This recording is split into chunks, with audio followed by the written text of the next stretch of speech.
अस्सलाम वालेकुम। उम्मीद है आप सब खैरियत से होंगे। आज की कहानी पाकिस्तान की सियासत की तारीख के सबसे होशरुबा करप्शन की कहानी है। ये कहानी शुरू होती है 2005 में, जब ओआईसी समिट के पेश नज़र इस्लामाबाद में एक मेयारी 5 स्टार होटल की ज़रूरत पड़ी। इस मौके पर सीडीए ने बैक वक्त 2 प्राइम लोकेशंस को लीज करने का फैसला कर लिया। पहली और सबसे प्राइम लोकेशन थी कॉन्स्टिट्यूशनल एवेन्यू, जहां 5 स्टार होटल बनना था, और दूसरी जगह थी सेंटोरस मॉल की। कॉन्स्टिट्यूशनल एवेन्यू पर सिर्फ 5 स्टार होटल के लिए इश्तिहार आता है, इसलिए इस लीज की कीमत 75,000 रुपए फी मुरब्बा गज, कुल रकबा 13.5 एकड़ यानी कि 65,340 गज बनता था, जिसकी कुल कीमत 4.9 अरब रुपए थी। जबकि सेंट्रल मॉल निस्बतन कम प्राइम लोकेशन होने के बावजूद इसकी लीज की कीमत 190,000 रुपए फी मुरब्बा गज रखी गई, तो 13.5 एकड़ के हिसाब से 12.4 अरब रुपए बनती। यूं कॉन्स्टिट्यूशनल एवेन्यू से सेंट्रल मॉल 7.5 अरब रुपए महंगी पड़ी। लेकिन असल खेल इसके बाद शुरू हुआ। कॉन्स्टिट्यूशनल एवेन्यू कि ये जगह 3 लोगों ने मिलकर ली। इनका लीडर था फैसलाबाद की बिस्मिल्लाह टेक्सटाइल का मालिक हफीज पाशा, और इसके पार्टनर थे मियां इमरान और ख्वाजा साद रफीक साहब। पाकिस्तान के होटल इंडस्ट्री के बड़े नाम हाशवानी साहब भी इस बिडिंग में शामिल हुए, लेकिन इन्हें ये कीमत मुनाफा बख्श न लगी और वो पीछे हट गए। लेकिन इन नातजर्बाकार मिल मालकान ने बिड जीत ली और सिर्फ 15% अदायगी करते ही काम शुरू कर दिया। फिर देखते ही देखते हफीज पाशा का एक फ्रंटमैन अचानक सीडीए में डायरेक्टर लीगल तैनात हो गया, और इसने फौरन लीज एग्रीमेंट में तरमीम करके होटल की जगह अपार्टमेंट बनाने की इजाजत दे दी। यूं करप्शन शुरू हो गया। जब हाशवानी साहब को यह पता चला इस प्राइम लोकेशन पर होटल की बजाय अपार्टमेंट्स बन रहे हैं, तो उन्होंने अदालत में केस दायर किया। सीबीआई ने नोटिस ले लिया, लेकिन तब तक बहुत देर हो चुकी थी।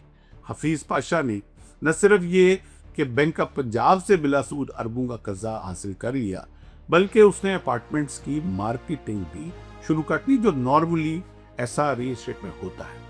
यहाँ तामीर होने वाले फ्लैट्स बड़े बड़े सियासतदानों, जजेस, ब्यूरोक्रेट्स और सहाफियों को फरोख्त किए गए, और कुछ पर्दानिशीन शख्सियात को तो ये फ्लैट मुफ्त में दी गई। इत्तलाज एहसन, साबिक चीफ जस्टिस और निगरान वज़ीर आज़म नासिरुल मुल्क, साबिक वज़ीर आज़म शाहिद खान अब्बासी, साबिक चीफ जस्टिस साकिर निसार साहब और कई मारूफ सहाफ़ी जिनमें अफसार आलम सर-ए-फ़हरिस्त हैं, सब ने यहाँ मुफ्त फ्लैट हासिल किए।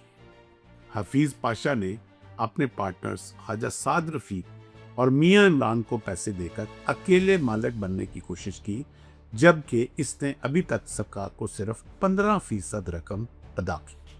2019 में सुप्रीम कोर्ट के फैसले के मुताबिक खुद 14.5 अरब रुपए का नाअदा था।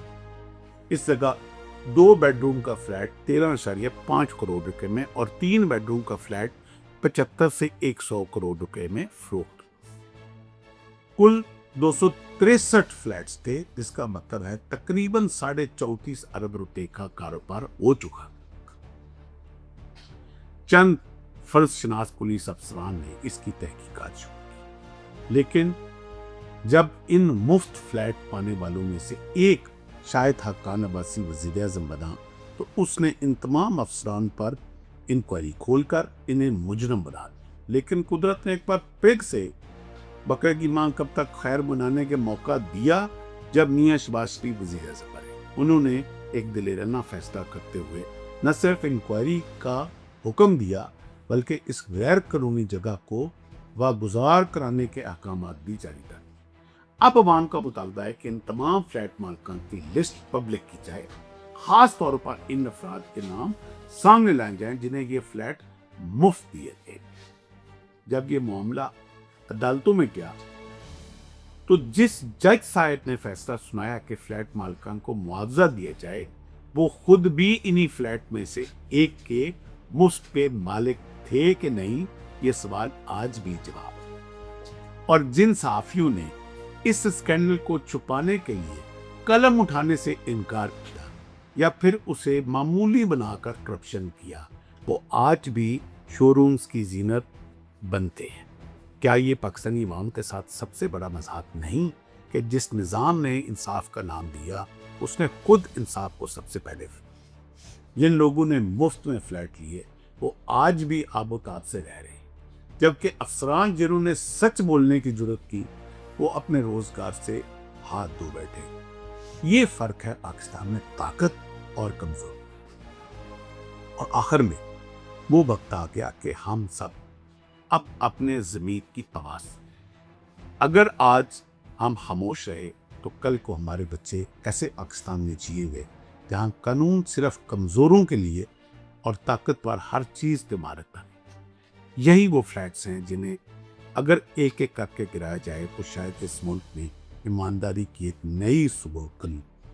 हम मुतालबा करते हैं कि तमाम फ्लैट मालिकान के नाम आवाम के सामने लाए जाएं और इनके टैक्स रिकॉर्ड चेक किए जाए, और जो लोग मुफ्त में शाही ऐश कर रहे हैं, इनसे सख्ती से हिसाब किया जाए।